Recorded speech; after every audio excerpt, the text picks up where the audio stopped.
Winter flu season has come early to New South Wales childcare centres and preschools. Nearly 9,000 children have been struck down with the highly contagious influenza A strain dubbed kindy flu. Joining us now is President of the New South Wales AMA, Dr Michael Bonning. Good morning to you, Doctor. Look, as a parent with kids in daycare, we know those daycare bugs are one thing, but this flu has caused a real spike in hospital admissions. What's causing it? A potent influenza strain that's making its way through the community. Australia hasn't had a huge amount of exposure to influenza when we look back on the last 3 years. We had a tough year last year, but this year is already moving faster and we're seeing more cases sooner. With kids, that's because they're in constant close contact with one another. Any parent knows that, every runny nose, every fever, but in the case of influenza, many children haven't been exposed before and they haven't been vaccinated yet. So how do you, as a parent, how do you know when to take your children to hospital as opposed to just giving them some paracetamol and water and letting them rest? Parents know their kids, and making that decision is one where you see your child not acting like their normal self, having noisy, difficult breathing, having a fever that won't come down in response to paracetamol or ibuprofen.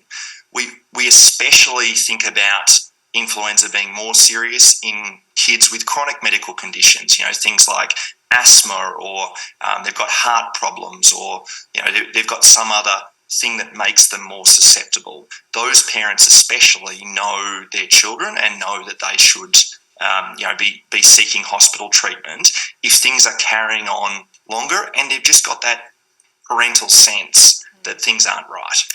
We've seen some data this morning that reveals only 2% of children between the age of 6 months and 5 years have had the flu shot. We are only halfway through April. Do you think that figure is a surprise? And what is your advice? We only kicked off the formal flu vaccination campaign a couple of weeks ago, so we expect that number to go up and to go up quickly.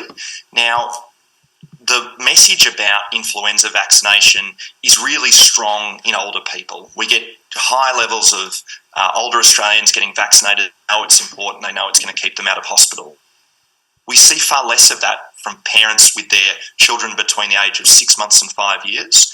But the Australian government makes the influenza vaccine free for children in those age groups because those children are far more vulnerable and far more likely to end up in hospital.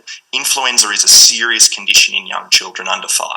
But it can be hard to get an appointment. I tried to book my boys in for their flu shots. We've had to wait 2 weeks, so they haven't had them yet.